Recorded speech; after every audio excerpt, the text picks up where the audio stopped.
But as Elijah leaned closer, pressing his ear to his mother's mouth, searching for even the faintest breath, he realized everything was eerily silent. Elijah clutched his tattered backpack as he shuffled through the crumbling streets of his neighborhood. The weight of the day pressed heavily on his small frame. School had been nothing short of miserable. Taunts and whispers followed him like shadows, their cruel edges biting into his already fragile sense of self. But it wasn't the ridicule of his classmates that troubled him most.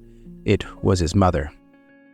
For the past week, she had been confined to bed, her face pale and her voice barely a whisper.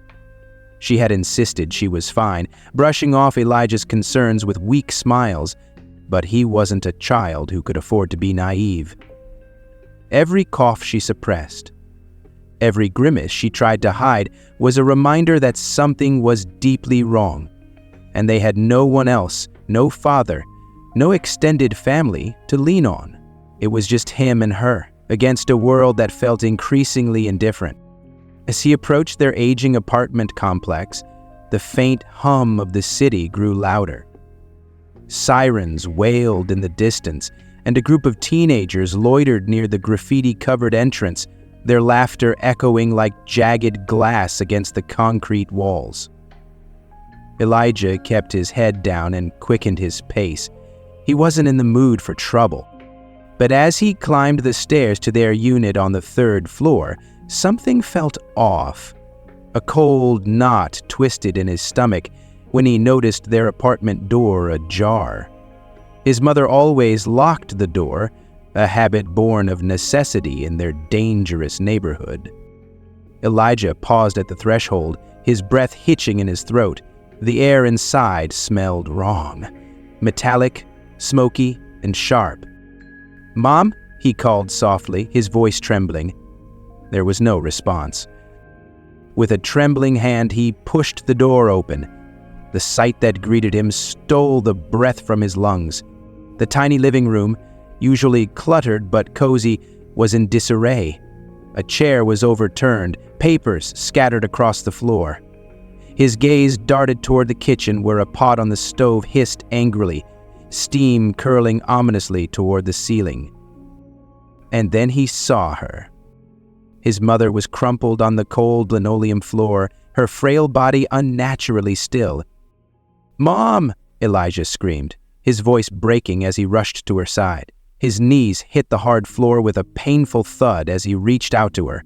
"Mom, wake up!" She didn't respond. Her face was ashen, her lips tinged with blue. He shook her gently, his small hands pressing against her icy cheeks. Dread coiled tightly around his chest, making it hard to breathe. Tears blurred his vision, but he didn't stop shaking her. "Please, Mom," he sobbed, his voice cracking. "You can't leave me. You promised." The boiling pot on the stove sputtered violently, sending droplets of hot liquid splattering across the counter. The sharp sound jolted Elijah out of his panic. He stumbled to his feet and turned off the burner, the heavy silence that followed amplifying the frantic thud of his heartbeat. He returned to his mother's side, fumbling for his old flip phone in his pocket. His fingers shook as he dialed the only number he could think of, 911. The line rang once, twice, before a calm operator's voice came through. 911, what's your emergency? Elijah's words tumbled out in a panicked rush. It's my mom. She's not moving. She's on the floor, and I don't know what to do. Please, send someone. Please. The operator's voice remained steady, though the words felt distant to Elijah's ears. Calm down, sweetheart. Help is on the way. Can you tell me if she's breathing? Elijah looked at his mother again, his chest tightening painfully. He pressed his ear close to her mouth, searching desperately for the faintest sign of breath. Nothing. I don't think she's breathing, he whispered, his voice barely audible. Okay, the operator said, her tone firm but kind. I need you to start CPR. Do you know how to do that?" Elijah shook his head frantically, then realized she couldn't see him. "No, I don't know how." "I'll guide you. First, place your hands on her chest, right in the center. Interlock your fingers." Elijah obeyed, his hands trembling as he positioned them over his mother's unmoving chest. "Now, push hard and fast, about 2 inches deep. Count with me. 1, 2, 3. He followed the instructions, his small arms aching with the effort as he pressed down again and again. His tears dripped onto her shirt, but he didn't stop. The operator's voice guided him, steady and calm, but it felt like a cruel illusion of control in a moment drenched in chaos. "Help is coming," she reassured him. "Just keep going." Seconds stretched into agonizing minutes. Elijah's arms burned, his breaths coming in shallow gasps. But he didn't stop. He couldn't stop. His mother's lifeless form was the only thing that mattered, and if he could pull her back from the void with sheer willpower, he would. A distant sound reached his ears, the wail of sirens growing closer. Relief and fear battled for dominance in his chest. "They're here," he choked out, dropping back on his heels as exhaustion overtook him. "Good job, sweetheart," the operator said. "You did everything you could." The door burst open and 2 paramedics rushed in, their faces a blur of professionalism and urgency. One knelt beside his mother, taking over the compressions with practiced efficiency, while the other gently pulled Elijah aside. "You're Elijah, right?" the paramedic asked, her voice soft but firm. He nodded, unable to form words as his tear-streaked face crumpled in anguish. "Your mom is in good hands now," she said, but Elijah wasn't sure he believed her. As they loaded his mother onto a stretcher and rushed her out of the apartment, Elijah stood frozen in the doorway, the apartment's oppressive silence settling over him once again. For the first time, he realized how small and powerless he truly was, in a world that seemed determined to strip away everything he loved. And yet, as the paramedic gave him a small, reassuring pat on the shoulder before disappearing down the hall, a flicker of resolve sparked deep within him. Whatever happened next, he would fight for her, because that's what family did, and she was all he had. Elijah stumbled into his mother's bedroom, his legs barely supporting him, as panic clouded his thoughts. The room was dimly lit, curtains drawn tightly against the dying light of the afternoon. His mother's phone lay on the bedside table, its screen cracked and smudged with fingerprints. He lunged for it, his trembling fingers fumbling as he pressed the power button. The phone's display flickered to life, but his hands were shaking so violently that it took him 3 tries to dial 911. Each failed attempt brought fresh tears of frustration and fear to his eyes. When the call finally connected, the operator's detached tone felt like a bucket of ice water poured over his already raw emotions. This is 911, what is your emergency?" the woman asked, her voice calm but devoid of urgency. Elijah's words tumbled out in a frantic rush. "My mom's unconscious. She's pregnant. Please, help us." There was a pause, the sound of keys clicking in the background. "What's your address?" the operator asked, her tone still impersonal. 2312 Brownstone Avenue, apartment 24. Please, hurry!" Elijah shouted, his voice cracking with desperation. The operator let out a sigh that felt like a slap to his face. "That area usually takes a while. We're prioritizing more urgent cases right now." Her words hung in the air, incomprehensible at first. "What do you mean it's not urgent? She's not breathing." His mind screamed, but his voice caught in his throat. His chest heaved as he struggled to process what he had just heard. Tears streamed down his face, hot and relentless, as the call abruptly ended with a cold click. For a moment, Elijah just stood there, clutching the phone to his ear as if the line might reconnect and someone, anyone, might tell him this was all a mistake. The suffocating silence of the apartment pressed in on him, broken only by the faint hiss of the pot on the stove, now eerily quiet after being turned off. Don't they care?" he whispered, his voice trembling as his grip on the phone loosened.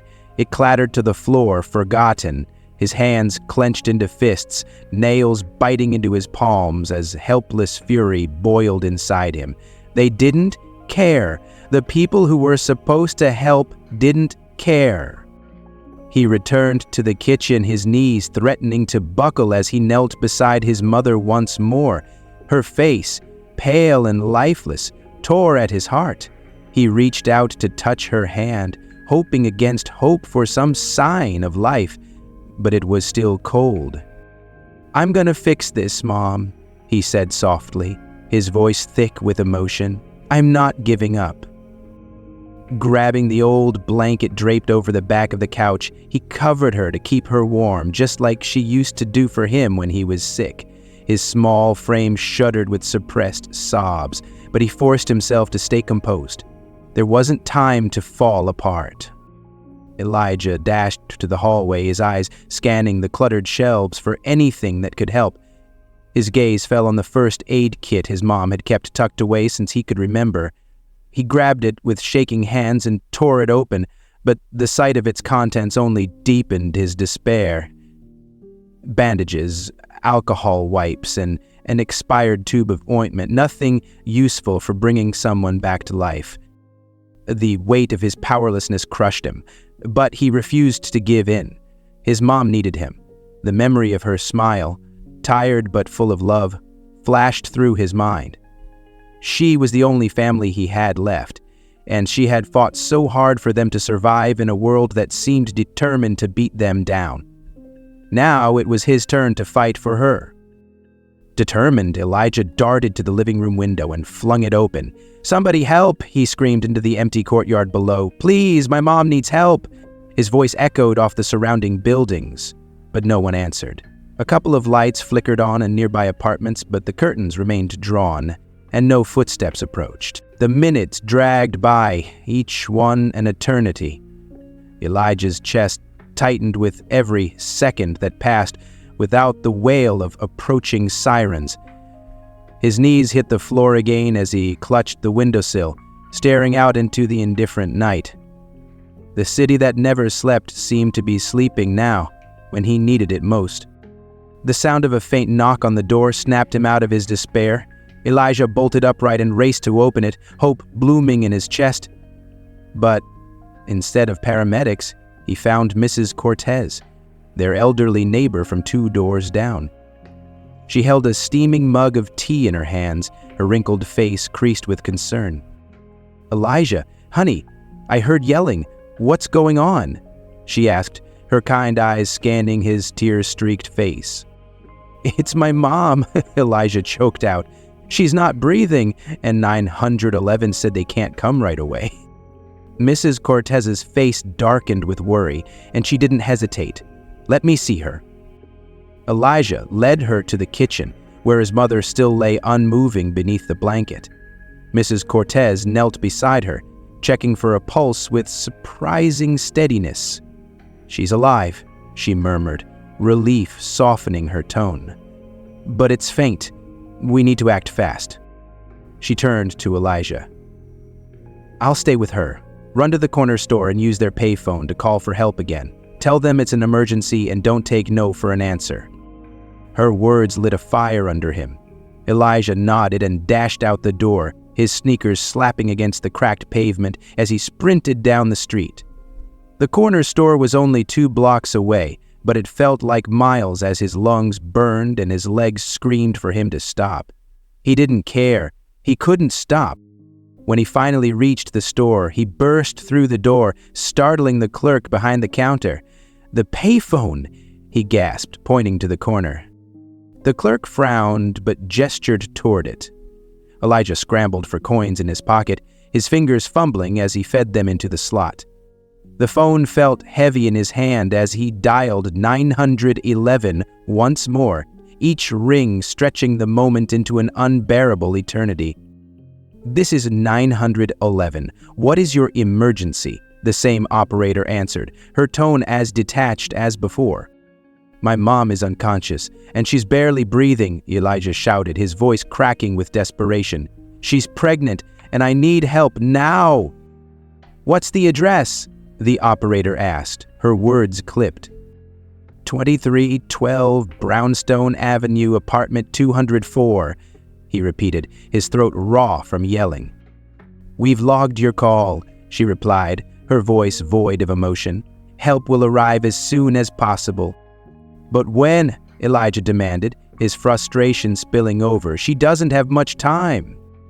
There was no answer, only the hollow sound of the line disconnecting. Elijah slammed the receiver down, his hands trembling with rage and fear. The world seemed to blur around him as he stumbled back toward the door.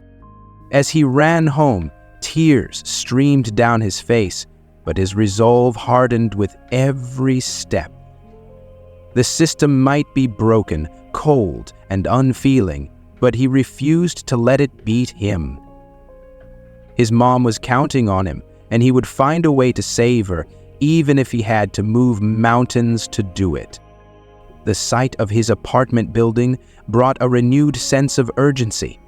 Bursting through the door, he found Mrs. Cortez still kneeling beside his mother, her face lined with worry but determination. "Did they say when they'd come?" she asked. Elijah shook his head, his voice barely a whisper. "They didn't." Mrs. Cortez's lips tightened into a thin line, but she didn't falter. "We'll keep her stable until they do," she said firmly. "You're doing good, Elijah. Stay strong." For the first time, Elijah felt the faintest flicker of hope. Maybe the system had failed them, but they weren't alone. Together, they would fight to keep his mother alive, no matter what it took. Elijah knelt beside his mother, his small hands trembling as he positioned them over her chest. He strained to recall the health class lesson on CPR, the one he barely paid attention to because it didn't seem relevant at the time. Now, that fragment of memory was all he had to cling to. He pressed down with all the strength his 12-year-old frame could muster, counting each compression aloud, his voice shaking. 2, 3, he muttered, sweat dripping from his forehead. "Ha! Ha!" His arms burned with effort, but he didn't stop. "What if I'm doing it wrong?" The doubt gnawed at him, but there was no one else. His mother's life rested in his hands, and the crushing weight of that responsibility threatened to paralyze him. He pushed through it, tears blurring his vision. Suddenly, the door creaked open and Elijah froze mid-compression. He turned his head to see Miss Rosa, the elderly neighbor from across the hall, stepping into the apartment. Her weathered face was lined with worry, but her eyes were sharp and alert. She took one look at the scene, Elijah's mother lifeless on the floor, Elijah frantically trying to revive her, and her instincts kicked in. "Dios mío," she whispered, then snapped into action. "Somebody get cold towels. We need help now." Her voice was a command that seemed to ripple through the building.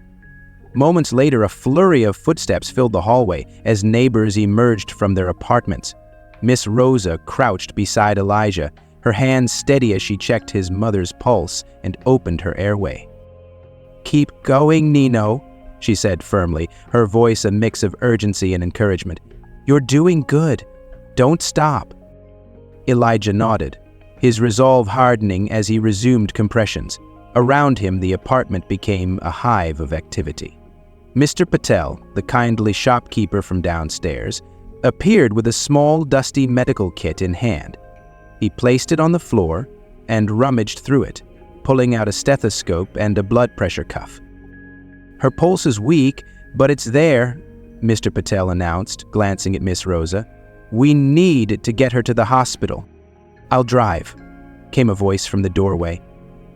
Elijah looked up to see Rico, a tattooed young man with a rough exterior but a soft heart stepping forward. He was a fixture in the building, often seen fixing bikes in the courtyard or carrying groceries for the elderly tenants. "Ambulance is taking too long," Rico said, his tone decisive. "I'll get my car. Be ready to move her." Without waiting for a response, he disappeared down the hall. Elijah's heart pounded as the chaos swirled around him. He kept his focus on the compressions, his hands pressing rhythmically on his mother's chest. "Stay with me, Mom," he whispered under his breath, his voice breaking. Miss Rosa moved with the efficiency of someone who had seen her share of emergencies. She placed cold towels on Elijah's mother's forehead and neck, muttering prayers in Spanish as she worked. Despite her calm demeanor, Elijah caught a flicker of fear in her eyes, a crack in her armor that sent a chill down his spine. "Come on, mija," she murmured, more to herself than anyone else. "You're stronger than this." The sound of approaching sirens broke through the tension, faint at first, but growing louder. Elijah's heart soared with a glimmer of hope, but time seemed to stretch unbearably as they waited. Each second felt like an eternity, the air thick with anticipation. Miss Rosa glanced at Elijah and placed a reassuring hand on his shoulder. "Stay strong, boy. We won't let her go." Elijah nodded, swallowing the lump in his throat. He couldn't allow himself to falter now. His mother needed him to be strong, and he wouldn't let her down. The sirens grew louder until the flashing red and blue lights illuminated the dim apartment through the windows. 2 paramedics rushed in, carrying a stretcher and equipment. They quickly assessed the situation, their movements precise and practiced. "Step back, kid," one of them said gently, placing a hand on Elijah's shoulder. "We've got it from here." Elijah reluctantly moved aside, his legs weak beneath him. He watched as the paramedics worked on his mother, their voices calm but urgent as they called out medical terms he didn't understand. He clutched the edge of the couch, his knuckles white as they lifted her onto the stretcher.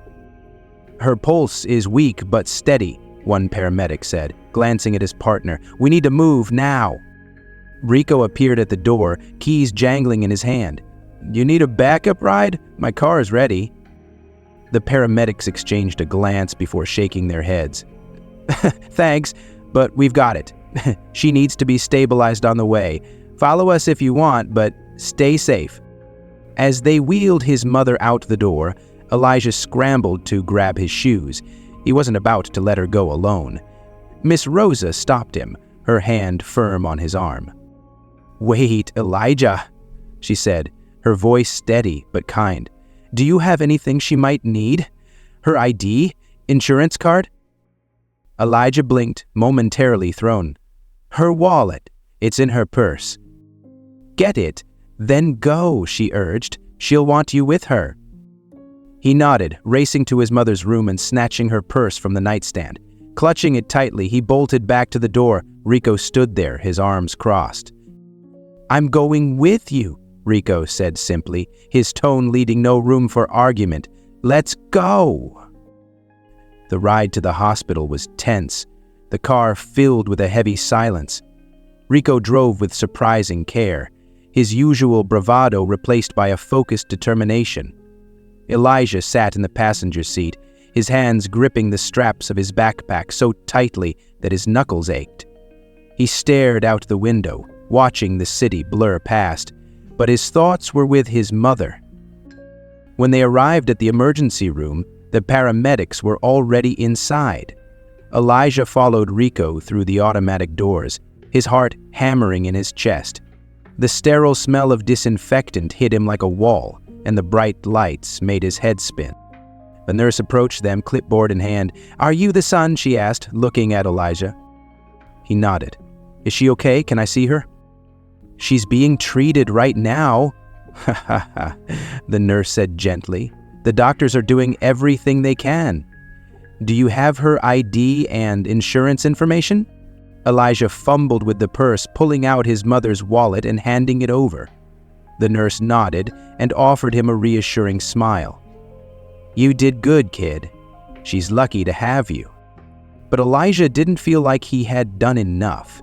As he sat in the waiting room, the minutes dragged by, each one heavier than the last. Rico sat beside him, silent but steady, his presence a quiet source of comfort. Miss Rosa's words echoed in his mind. "Stay strong, boy. We won't let her go." Elijah clenched his fists, determination hardening in his chest.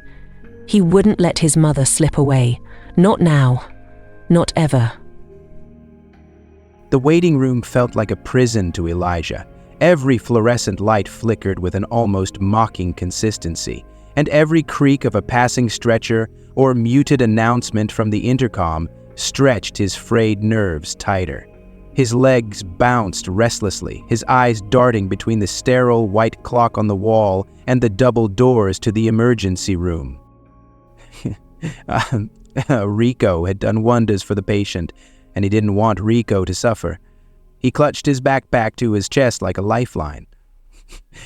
Rico sat beside him, a steadying presence, but even his quiet confidence couldn't quell the storm inside Elijah.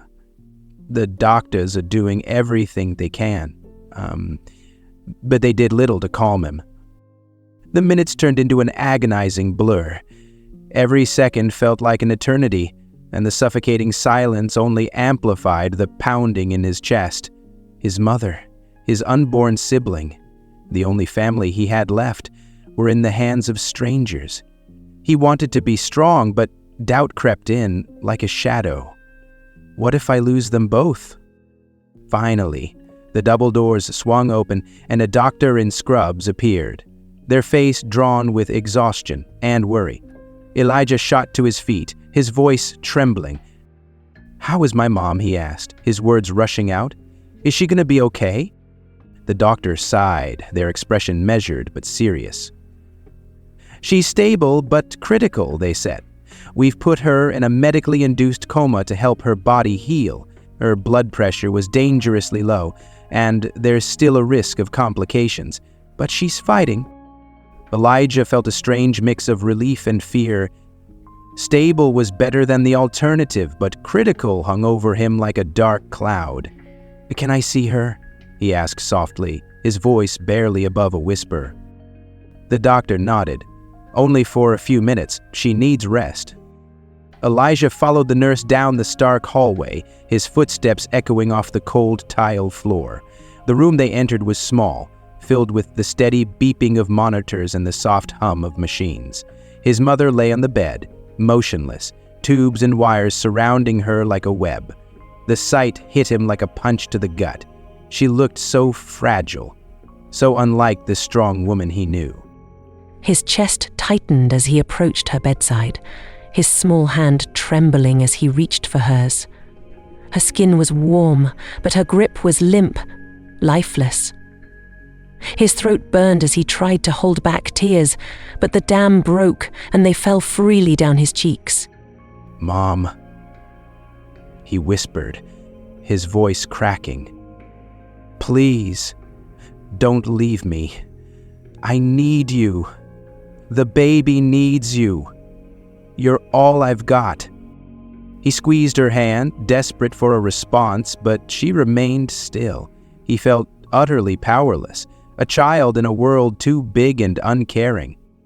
Bowing his head, he whispered again, "Please, Mom, I can't do this without you." For a moment, there was nothing but the steady beep of the heart monitor. Then, something barely perceptible.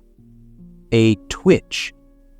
Elijah's eyes widened, his heart leaping in his chest. He held his breath, watching her hand intently. Another twitch. This time it was unmistakable. Her fingers curled slightly around his. "Mom!" Elijah gasped, his voice rising.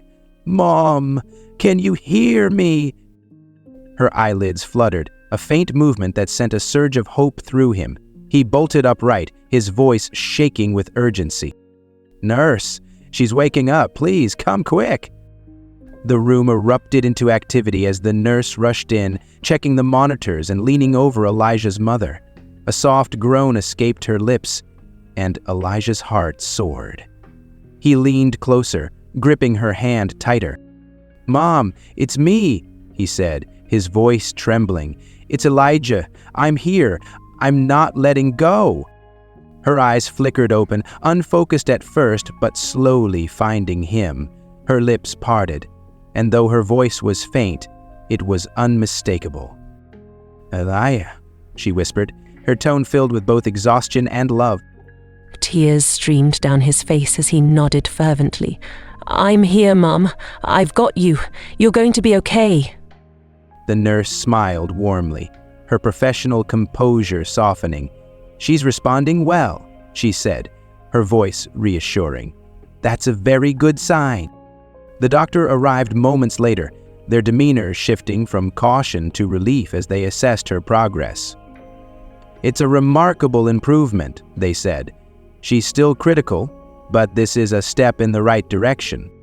Elijah stayed by her side, refusing to leave even as visiting hours ended. Rico, who had been waiting outside, poked his head in, offering a silent thumbs up before stepping away to give them privacy. For the first time in hours, Elijah felt like he could breathe. "Mom, I was so scared," he admitted, his voice cracking. I thought I was going to lose you." Her hand, though weak, squeezed his gently. "I'm still here," she murmured, her eyes glistening with tears. "Because of you." They sat in silence for a while, the weight of the moment settling around them. The baby, the sibling Elijah hadn't even met yet, was still at risk, the doctor had said. But for now, his mother was alive. She was awake, and that was enough.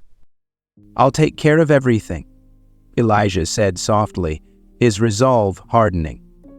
"Whatever happens, I'll be strong for you. For both of you." His mother's lips curved into the faintest smile.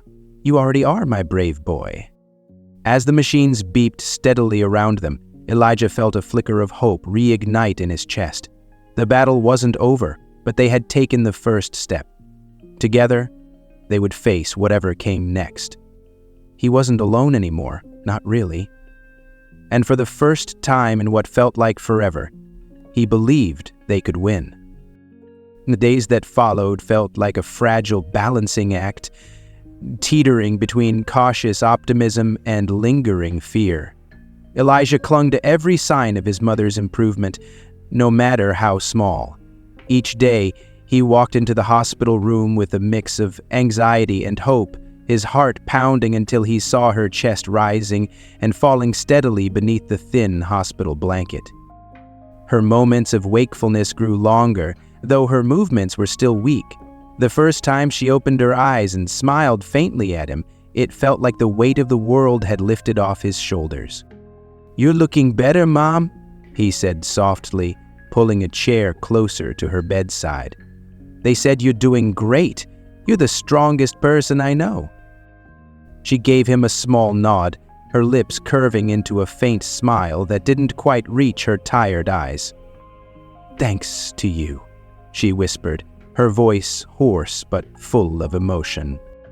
Elijah squeezed her hand, careful not to press too hard. "We're going to be okay," he said firmly.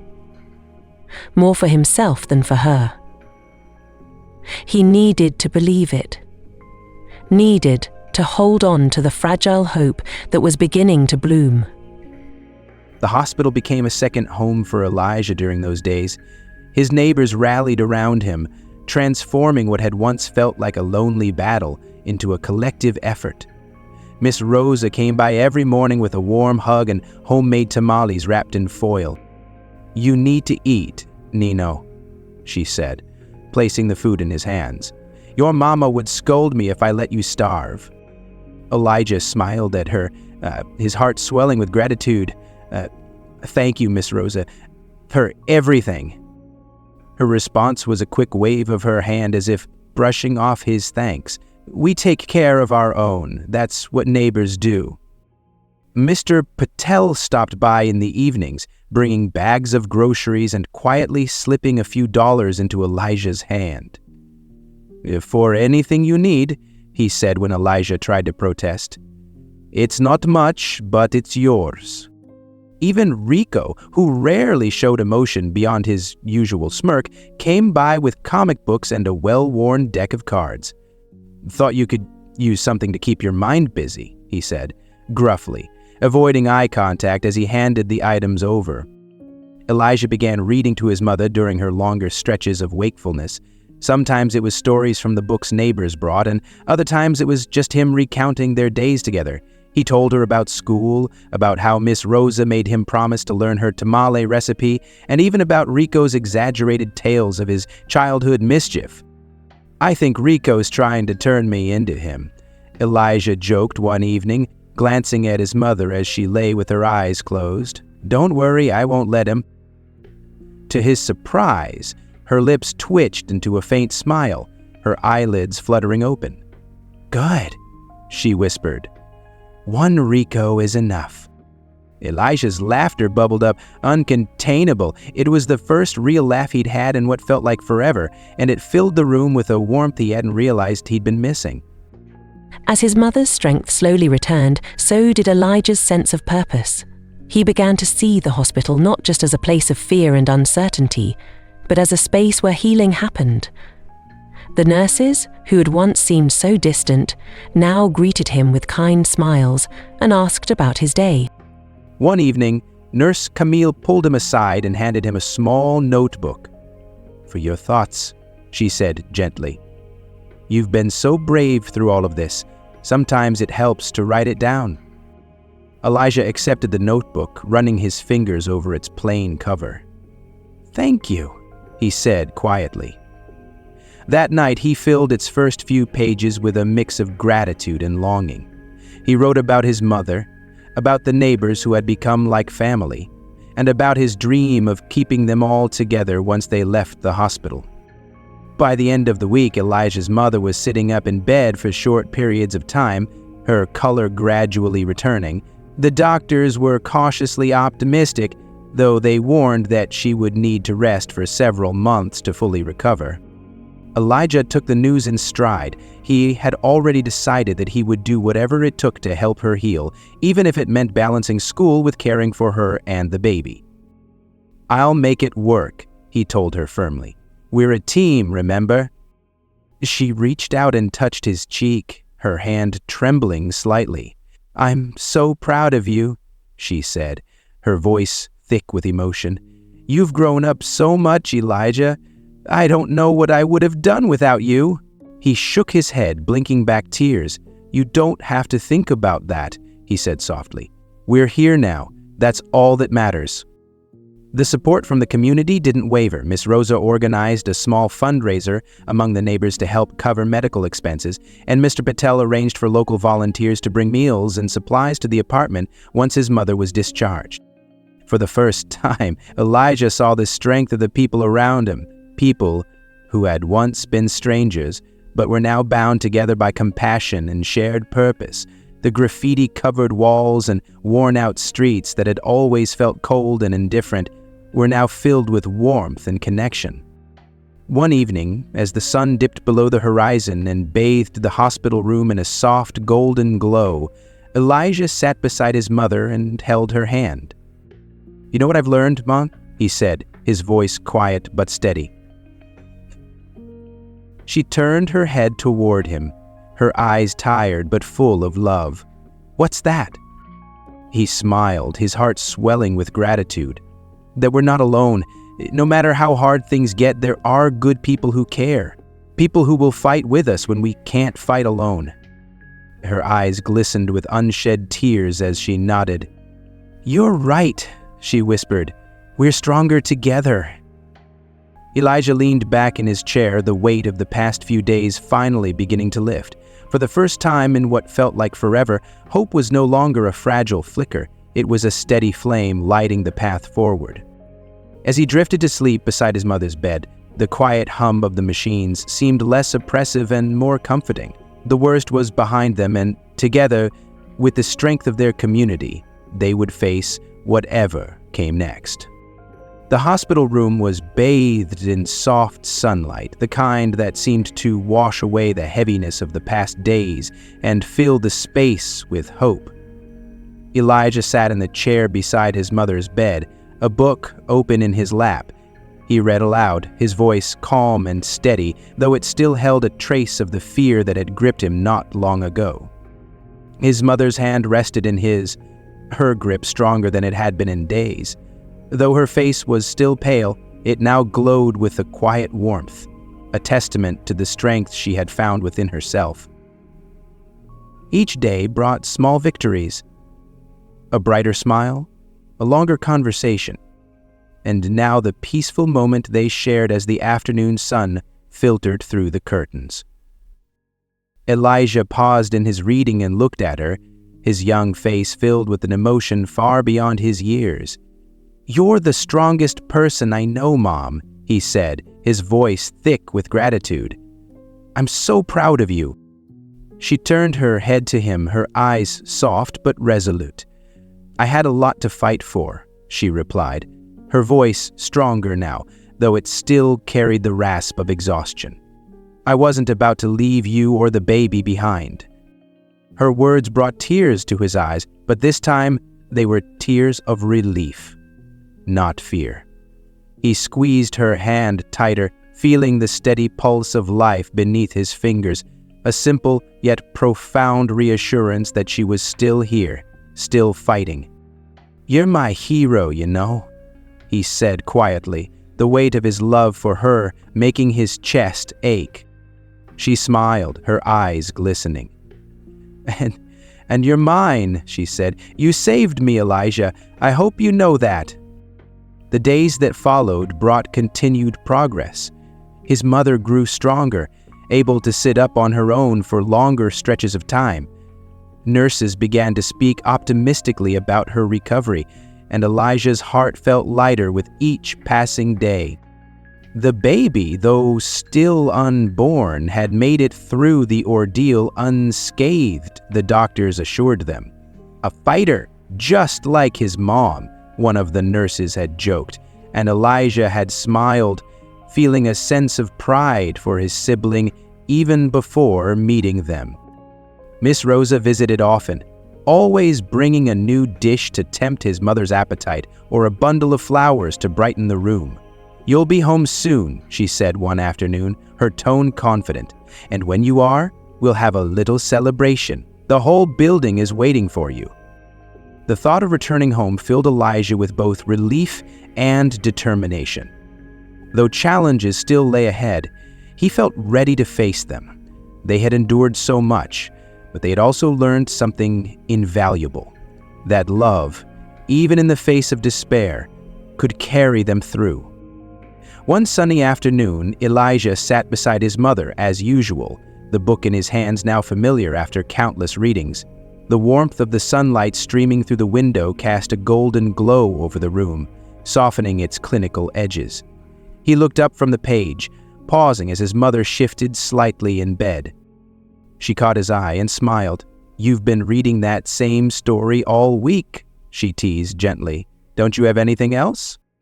He grinned, the light-hearted banter a welcome change from the weighty conversations they had been having. "I thought you liked this one," he said. "I can switch if you're getting bored." She shook her head, her smile growing. "No, it's perfect. I just like hearing your voice." I looked for a life support vehicle for our patients. I saw a vehicle that suited our needs. Primary. It carried an expandable wingtip, intended for minor children, so it kept company. Absolutely. I promise I'll be careful with the life support if I find anything that proves dangerous. "We're going to be okay, right?" I looked for a minimum of 6 months of paid leave, but found nothing. I reminded Trina professionally that it was unavoidable. Her expression softened as she reached for his hand, squeezing it gently. "We're going to be better than okay," she said. "It won't be easy, but we'll get through it. Together." The weight of her words settled in his heart, solidifying his own resolve. He nodded, his young face determined. "I'll help. With everything. The baby, the house, whatever you need." Her eyes filled with tears, but they didn't fall. Instead, she gave his hand another squeeze and smiled. "I know you will," she said. "You've already done so much, Elijah, more than anyone could have asked of you." He looked down at their joined hands, his chest swelling with a mixture of pride and love.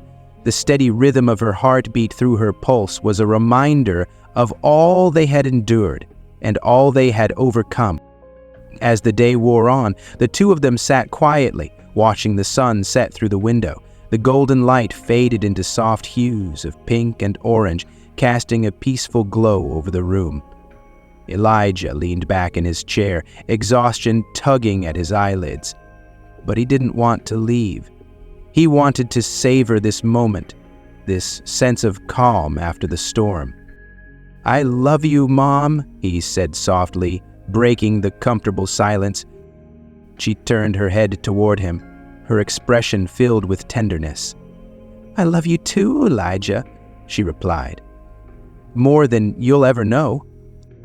For the first time in what felt like forever, Elijah smiled, a deep, contented smile, born not of relief alone, but of love, gratitude, and hope. They had fought for their family, for their future, and they had made it through, together. No matter what challenges lay ahead, Elijah knew they would face them as they always had, with unwavering love and a bond that nothing could break.